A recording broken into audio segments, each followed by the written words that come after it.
Sem dúvidas, quem disse que o protagonista de Isekai tem sorte, não é mesmo? Porque por mais que você não seja aparentemente morto e não reencarne, e mesmo assim consiga ir para um Isekai, você às vezes pode ser o oitavo filho. E além de ser um azar danado, porque você é o oitavo, meu consagrado, você ainda tem um problema sério. Você é o oitavo na sucessão do trono. O que isso quer dizer? Tem mais 7 pessoas que estão na tua frente. E pra piorar, se você mostrar que você é o cara, que você é bom de magia, você ainda pode ser morto porque você pode tirar o lugar do mais velho da sucessão. Então esse protagonista, eu não sei se ele levou a melhor sorte, não sei se não era melhor ele ter reencarnado como slime, se é que você me entende. Pra todo caso, Haruwardo, Domo, meu querido, minha querida Kohai, sejam muito bem-vindos para mais um vídeo, onde hoje vamos falar sobre mais um anime novo da temporada de primavera, que nem é tão novo, né, 3 episódios já, mas assisti-los, estou aqui para conversar com vocês. Vamos falar sobre Hachinan Ten Sorewa Nai Desho, que literalmente, numa tradução assim, significaria eu sou o oitavo? Isso é uma brincadeira, não é? É tipo isso que significa. Espero que você tenha entendido a ênfase quando eu falei em Nihongo, porque eu tentei dar uma ênfase, sendo que essa sentença tem que tipo ser aquele gritante, tipo surpresa. Mas, para todo caso, vamos logo falar sobre alguns pontos dessa obra que eu achei até interessante, por mais que guarde clichês de Isekai. Eu diria que começo fazendo meus elogios da obra, porque muitos vão pensar, mas é mais um Isekai, é aquele clichê, essa obra já tá ficando saturada, esse gênero, não é tudo Isekai que é de qualidade, tem quase toda a temporada, realmente é bom, Haru, pra você estar recomendando, meu querido senpai.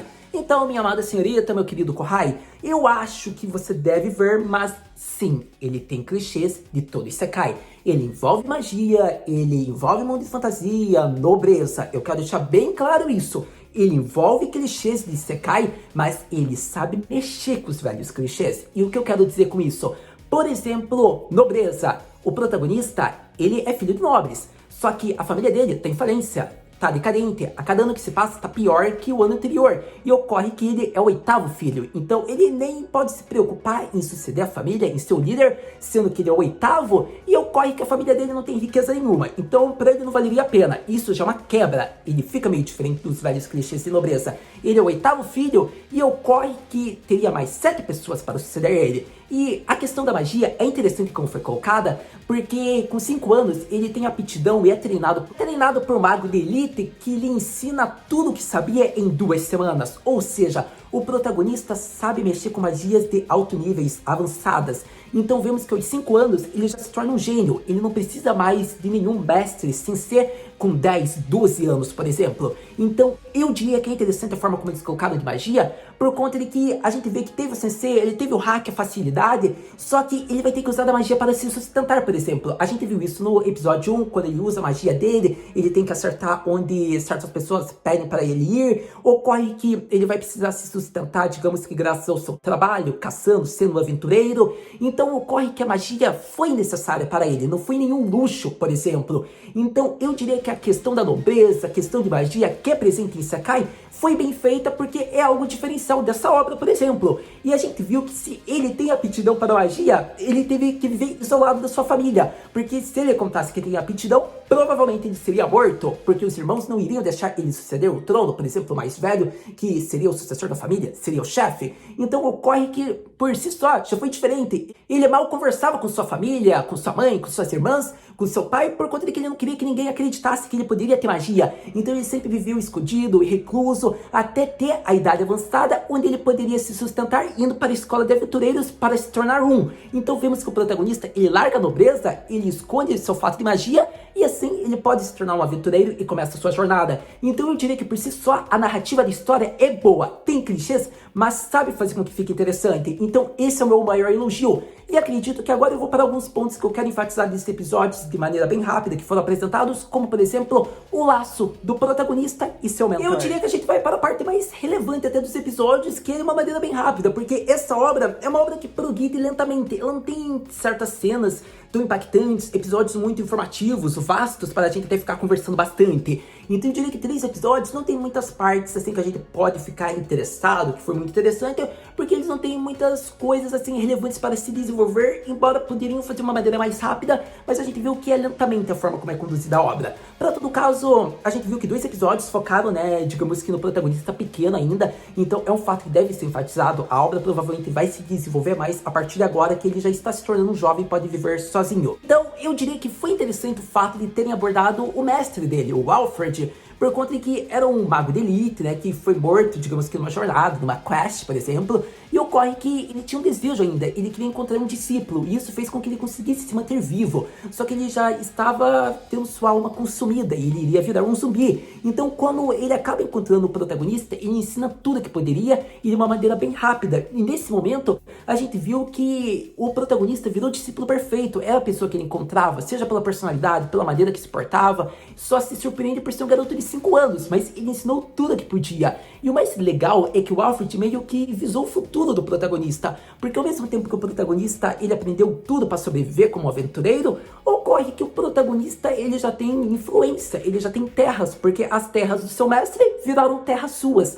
Então foi uma parte muito emocionante e bonita, porque eu acho que foi um plot central, porque, por exemplo, o protagonista tendo várias terras que era do seu mentor, pode acabar virando um problema, porque eu quero que você pense que ele é o 8º filho de uma família de nobreza, e se o irmão mais velho querer se apossar dessas terras, se ele querer possuir por seu filho mais velho, então isso é um tipo de cena que pode ser desenvolvida e que vai gerar raiva, mas vai ser interessante de ver a forma como pode ser conduzida. Então eu tô bem curioso. Eu acho que o protagonista, ele até não liga, digamos que para essa relação de nobreza, mas se tratando de ser algo do mestre dele, ele até vai lutar para proteger. Então se isso realmente acontecer, a gente vai ver o protagonista enfrentando o irmão dele mais velho, nem que ele tenha que ser o líder da família. Não é à toa que a gente viu numa cena básica, quando o antigo mestre do Alfred iria ver a sacola mágica dele, ele já tipo ficou de longe, ele protegeu a sacola como, isso é do meu mestre, é um presente dele para mim, você não vai pegar. Então imagine sendo as terras do mentor dele, provavelmente o protagonista vai, digamos, proteger. Eu espero que seja um plot que seja desenvolvido porque promete ser bacana, mas não sei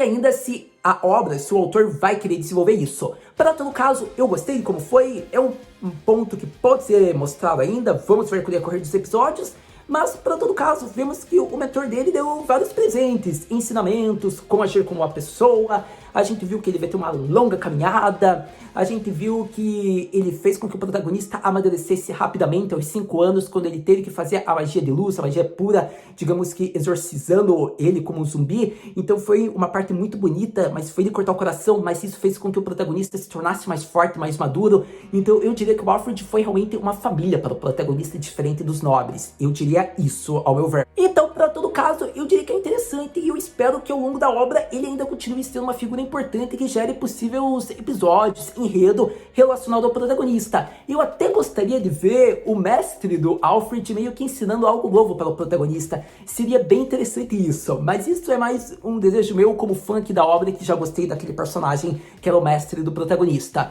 Para todo caso, vemos que o protagonista está bem agora, ele tem terras, ele tem uma casa enorme, então vai ser bem interessante o próximo episódio, que provavelmente vai ser mostrado algo em torno disso. Mas, para todo caso, tendo falado da maior cena relevante dos episódios mais recentes, vamos falar ainda de um ponto bem interessante, que são os companheiros do protagonista. Mas antes de falarmos sobre os companheiros do protagonista, eu acho que deveríamos ressaltar algo que é bem interessante, que é um dos pontos mais atrativos, digamos que desse Isekai, ao menos que eu percebi, que é a forma como o protagonista foi enviado. Diferente da maioria dos Isekais que mantém o clichê dele ser atropelado, morto, digamos que convocado por magos já daquele Isekai, não foi isso que aconteceu. Pode ser que já seja um velho clichê de diversos Isekais desconhecidos, pode ser que sim, também pode ser que não. A gente viu que dessa vez o protagonista apenas adormeceu, digamos que do mundo normal, né, no Nippon, onde ele vivia, e ocorre que ele desperta em um mundo de fantasia. E o mais interessante é que aparentemente ele não foi morto, a gente percebe isso, ele só está tendo um sonho aparentemente, e assim ele despertou no outro corpo. Então podemos dizer que talvez quando for o final da obra, seja o anime ou o material original, a novel, ele digamos que acordará e nada mais seria do que um sonho tudo isso que ele viveu. Eu acho difícil. Normalmente a gente nunca sabe como é final de anime Isekai. Então, pode ser que sim, pode ser que não. A gente também pode ir para a velha conclusão que o protagonista estava, digamos que, exausto também do trabalho dele. A gente viu que ele já estava com sono tremendo, mas ele teve que cozinhar, então podemos dizer também que ele pode ter morrido por excesso de trabalho antes mesmo de comer. Pode ser que sim, pode ser que não, a gente não sabe, mas fica aquela dúvida. Ele está apenas sonhando e assim ele foi para o outro mundo, ele foi morto e foi para o outro mundo, ou ele apenas adormeceu e assim ele acordou também do outro mundo, que é uma possibilidade, né? Ele dormiu, mas acordou no outro corpo e no outro mundo, também é uma possibilidade.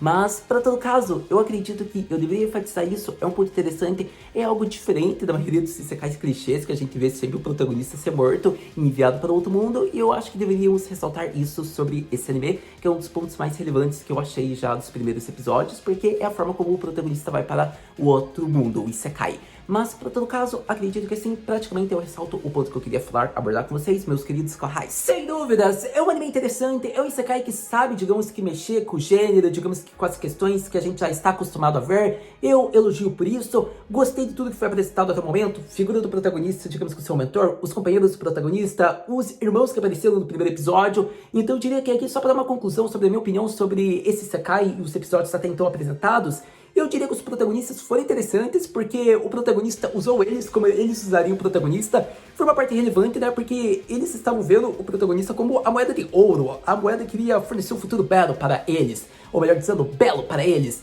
E ocorre que o protagonista também foi honesto e falou que ele basicamente precisava deles porque ele não queria ir para aquele salão sozinho com aquele Osan. Então foi muito engraçado isso. A gente viu que eles são tipo a mesma pessoa, eles têm o mesmo laço, as mesmas dificuldades. Não são os filhos, como eu posso dizer, acho que é primogênito, os primeiros, os líderes. Então é interessante ver porque eles reconhecem o protagonista após conhecer a história dele e tudo que ele passou. Então foi interessante isso ter sido apresentado e eu acho que os protagonistas, ou melhor dizendo, os companheiros do protagonista vão ser algo interessante a ser abordado agora para ter uma interação, uma relação que vai ser desenvolvida nos próximos episódios, nas próximas quests. A gente vai conhecer mais deles e da interação. Então promete ser interessante isso. Para todo caso, eu queria ver aquele irmão mais velho do protagonista que abandonou a vida de nobre. Eu quero ver quando ele for para a capital real, como vai ser, se vai ser mostrado ou se realmente só foi personagem para um episódio só. Porque ele foi gentil, querendo ou não, o protagonista conseguiu saber onde ele estava, tudo daquele mundo do seu clã, graças àquele irmão. Então eu gostaria de ver, digamos que uma volta dele agora como um aventureiro mago e o que o irmão dele iria falar. Então espero que isso seja mostrado. Para todo caso, tem meus elogios, eles foram os mais inteligentes, abandonaram a vida de nobre, porque sabiam que ia demorar se eles se tornarem, digamos que os líderes da família, isso se eles conseguissem se tornar. Então, abandonando a associação, eles conseguiram dinheiro e estão indo viver na capital. Foram inteligentes. Para todo caso, praticamente, acredito que assim eu falo quase tudo que eu queria falar sobre essa obra. É uma obra interessante, acredito que tem uns bons plots, assim. Tem o velho clichê, você vai ter que ser paciente. Se você, tipo, não gosta de todo e qualquer tipo de isekai, não sei se é recomendado para você, mas também é um isekai que tem um pouco um diferencial, então quem gosta desse gênero deve assistir esse. E para todo caso, acredito que era isso praticamente que eu queria falar sobre essa obra. Mas para todo caso, acredito que a gente vai para aquela pergunta clássica. Haru-senpai, o que podemos esperar para o próximo episódio de Hachinan Ten Sorewa Dai Desho? Então, para o próximo episódio dessa beleza de isekai, eu espero ver, digamos que talvez a formatura deles como aventureiros. Por conta de que eles já estão formando um grupo, eu acho que eles não precisam enrolar, digamos que na escola de aventureiros. Se o próximo episódio não tiver ainda formatura, que tenha, digamos que umas provas, uns testes, só que eles já estejam se preparando realmente para se graduar e ser realmente aventureiro. Então isso seria relevante se fosse apresentado, embora no caso do protagonista, a gente vê que ele luta pela vida, porque ele tem que pagar a mensalidade dele, né, então ele vai pra quest mesmo. Mas, por outro caso, eu já queria ver a conclusão dessa parte, porque eu queria que fosse desenvolvido as partes da nobreza, digamos que eles como aventureiro, indo para a capital. Então, eu acho que isso poderia ser mostrado no próximo episódio, mas eu acredito que ainda vai levar um tempo. Então, o próximo episódio, se ainda mostrar mais do Alfred, a ligação do protagonista e seus companheiros, quem sabe eles vivendo na casa do protagonista agora, que era do mentor, seria interessante, porque a gente viu isso no episódio final 3 do protagonista falando se alguém não quer morar ali com ele. Foi engraçado. E eu diria também que pode abordar outros personagens que já apareceram, ou até mesmo, como eu disse, digamos que algumas provas, alguns testes, digamos que na escola de aventureiros. Então, eu diria que é isso, assim, mais que eu espero para o próximo episódio, mas você já sabe, não é mesmo? Assistindo os próximos episódios, provavelmente a gente pode conversar. Então, praticamente tendo falado tudo que eu gostei sobre essa obra, tendo novos episódios, a gente conversa. Muito obrigado por ter visto esse vídeo até agora. A gente se vê no próximo vídeo de Hachinan Ten Sorewa Nai Desho, no próximo vídeo de animes do gênero Isekai, Mata na